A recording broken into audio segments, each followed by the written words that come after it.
Hi guys, welcome back to my channel. My name is Mills and I make videos about life in the Dominican Republic, expat life, female solo travel, all that good stuff. If you like this video or any of my other videos, if you can take a second to hit subscribe or share it with a friend, that is super helpful to me, so thank you very much. Today I wanted to do a video about the top tourist destinations in the Dominican Republic, in my opinion. Some I've been to, some I haven't been to, but I've heard great things. I'm mostly going to talk about the ones that I have been to because that makes the most sense to me. If you've been there before, you know that there are so many beautiful places in the DR that you can visit, and pretty much you're not gonna go wrong with anywhere that you choose. But I wanted to give you some suggestions. If you don't agree, feel free to comment anything that you prefer in the comments below. That way, if other people are planning a trip or want to go somewhere new, they'll have even more than what I recommend.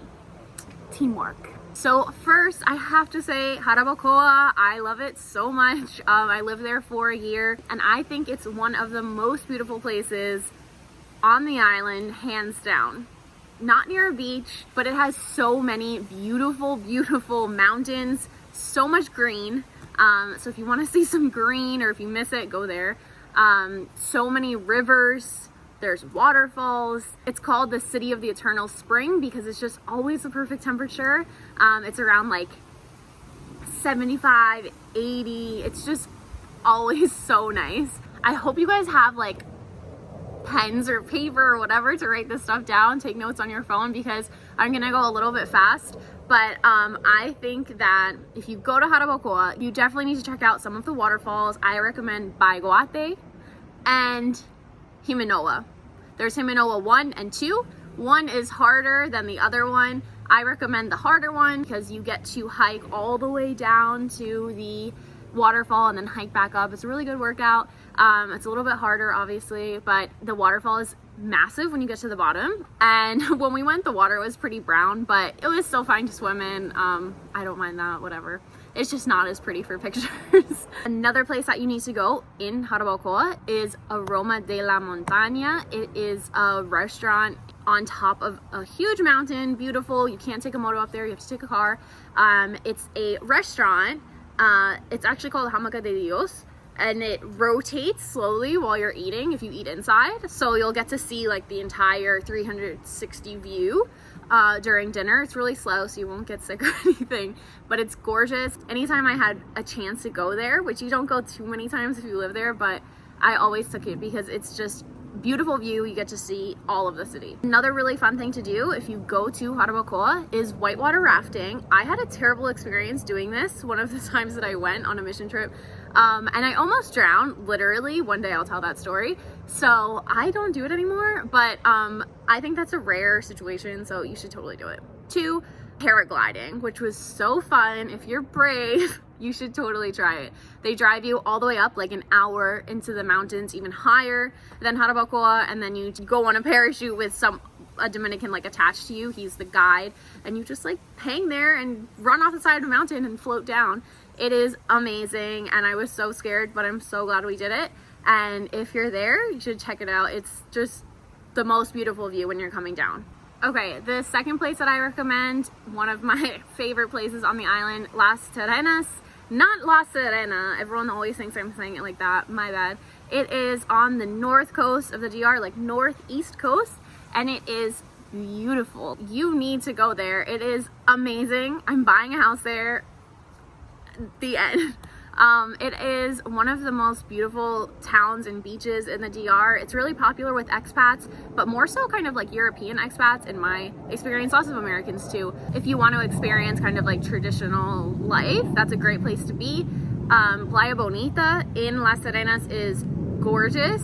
You need to visit it. It's just, it's so beautiful. Water's perfect. It's not super rough, so you can swim. And there are a lot of good restaurants along the beach on like the main part of town once you're in the city center. So it's really, really beautiful. And I think that if you have some time to make it out to the north coast, that is like, it has to be on your list. With that, kind of similar, Samana is like an hour, or at least where we went, from Las Terrenas. And I think that that is a necessity on your list too. Samana is even chiller than Las Terrenas. Not a lot of expats really live there, and it's a if you go to the city center, it's a lot more like Dominican or whatever than Las Terrenas, where there's lots of like little cute boutiques and whatnot. Samana is more kind of traditional, local, if you will, but they have whale watching tours there. I've never gotten to do one yet. I really want to, but I'm never there during like whale season.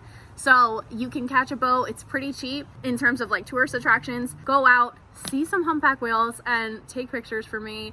It just looks amazing. Everyone that I know that's done it has said like one of the best things they've done in the DR. Okay, number 4, another one that this is one I have not been to, but I am dying to go there. It's called Bahia de las Aguilas. It's a beach that's so beautiful. It's pretty much in the middle of nowhere. It's down like on the way towards Haiti, and it's in one of the places that isn't like the most direct route. There's not really a great highway there, so it's like a 6-hour drive from Santo Domingo, which is why we haven't taken the trip yet since it's so out of the way, but one day I'm gonna go. The beach is just crystal clear blue water, and I've heard from friends that have gone, like, you could be completely alone on the beach on any given day because it's so far from like Punta Cana and stuff. It's like complete opposite end of the island that a lot of people don't make the trip out there, which totally makes sense. But you can kind of like camp on the beach in tents. It's like glamping, I guess. There's no hotels like right on the beach. They're in a town like 15-20 minutes away, but if you want to sleep on the beach, you can, and that is what I'm gonna do when I go. It looks beyond beautiful. This one is kind of two together because to me they're pretty similar. Isla, Saona, and Cayo. I made a video on Cayo and I'll link it. I haven't been to Isla Saona, but it's really popular if you're staying in like Punta Cana or you're at a resort to do kind of an excursion or a day trip there. So I think it's almost more touristy than Cayo in my opinion, which is on the north coast. But they're both only reachable by boat. Cayo was so pretty. It's off of a main beach, but then you get to it and it's like a tiny little bit of sand with all these little huts set up. They give you like fresh fruit. You have snorkeling stuff. I loved it so much because there were so many cool fish under the water, like right around you. Awesome. So if you like that, and if you want to, it wasn't like scuba diving, it was just snorkeling, so anyone can do it. It was super fun. Next, you should check out Laguna Dudu. It's like in Cabarete, basically, which is a really small town, but it's beautiful. It's on the north coast, and Laguna Dudu, you pay to get in. It's really cheap, and it's a small little kind of park. Have like a cave that you walk down. It's really cool blue water, and you can swim in the cave, so that's really cool. And then they also have a zip line that you can go down and fall into the water. Guys, one of my biggest regrets from the time that I lived in the DR is I didn't do it. Like, Chris and I went to Laguna Dudu, drove all the way there, and you pay 25 pesos, which is 50 cents, to do the zip line, and you drop it, and they give you a life vest, but it's so scary. Like, you stand on the edge, you hold on to the thing, and then you just like blow a whistle, you go, and then they blow a whistle like when it's time to drop, and you have to drop inside this certain zone. And I can't even say it. I'm so disappointed in myself. I literally paid 25 pesos and then stood there like in the area for like an hour trying to make myself go. Chris went like 3 times. Everyone else was coming up and going like multiple times in that period, and I like had the vest on. I was like in my bathing suit, and I was just standing there like, okay, I'm gonna do it. And I would go up and like hold it and be like, all right, I'm gonna go.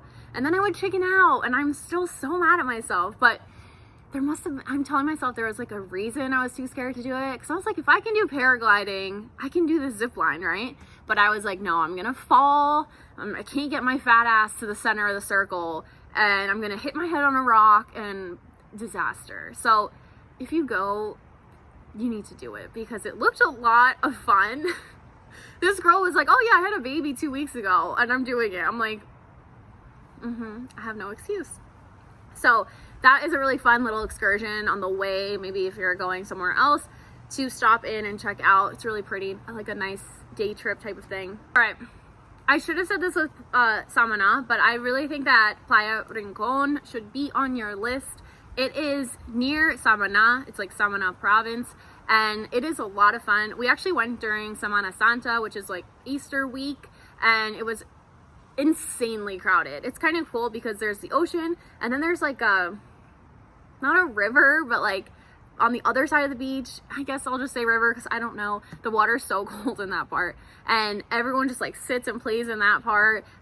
There's a volleyball court. People were boxing, literally just like straight up boxing each other, and I was like, no thanks. It is rumored to be one of the 2 places that Christopher Columbus first landed. So if you want some history, don't get me started on Christopher Columbus, but if you want some like history, you should check it out. It's gorgeous. The only thing I would say is there's a lot of seaweed on that beach, but besides that, it is definitely worth a visit.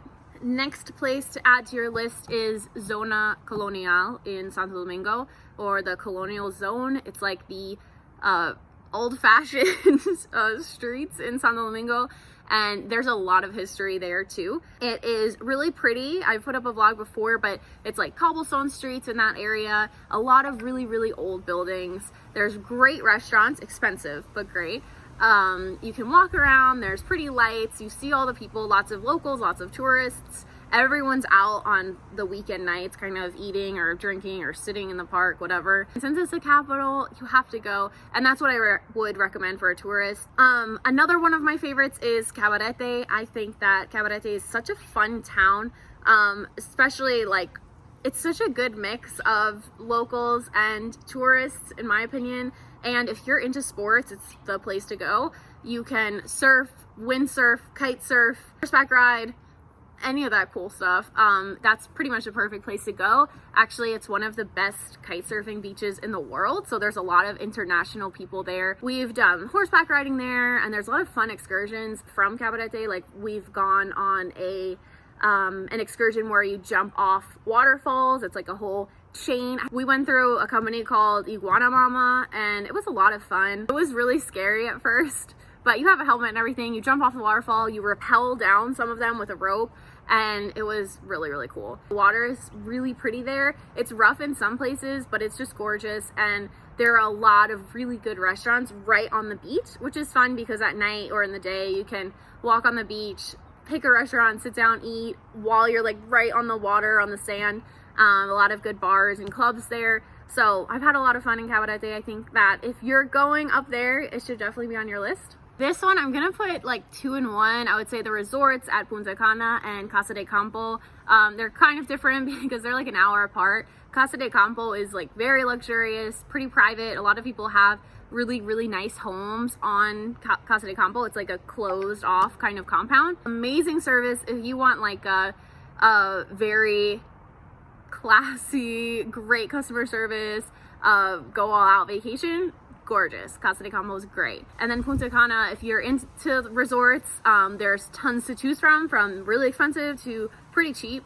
Of course, it's the most popular destination in the DR for tourists, so the beaches are amazing. The service is really great. I've personally never stayed in a resort in Punta Cana because I don't love being like kind of closed off from locals and like in really fancy resorts. I'd rather be in like more, I don't know, authentic towns, but it's a great place. And if you want to go and that's more your style, you get some great food, drinks, beaches, and really like relax, then that is the place to be. And another little city that I think is really underrated is San Jose de las Matas. It's near Santiago, like an hour away. We've driven up there with a friend and it's gorgeous. It reminds me of Jarabacoa with really pretty mountains, rivers, awesome views. And as you're driving up, it's just like you see so many locals and like houses and authentic life, and I just love going there. So I feel like that's my list. I know that there's other really popular places and I couldn't name like everything in the whole country. Those are some really broad things that I would add if I were you and you haven't been before and you kind of want to experience different parts of the DR. Of course, I can get into more details if you want to comment below. Like, okay, but what restaurant should I go to in Jarabacoa? Or like, what are fun bars in Santo Domingo? Or how far is the beach in Playa Rincon? Like, just comment below and I can answer those small questions. But I wanted to kind of like try to run through the list because I always talk too much. And as always, I would love to hear your favorite tourist destination in the DR. And if you have any video requests, please comment them below because I love to do videos that you guys are most interested in and I can't read your minds all the time. So if you have something that you would like me to do, please comment below. Remember to like and subscribe. That is really helpful to me.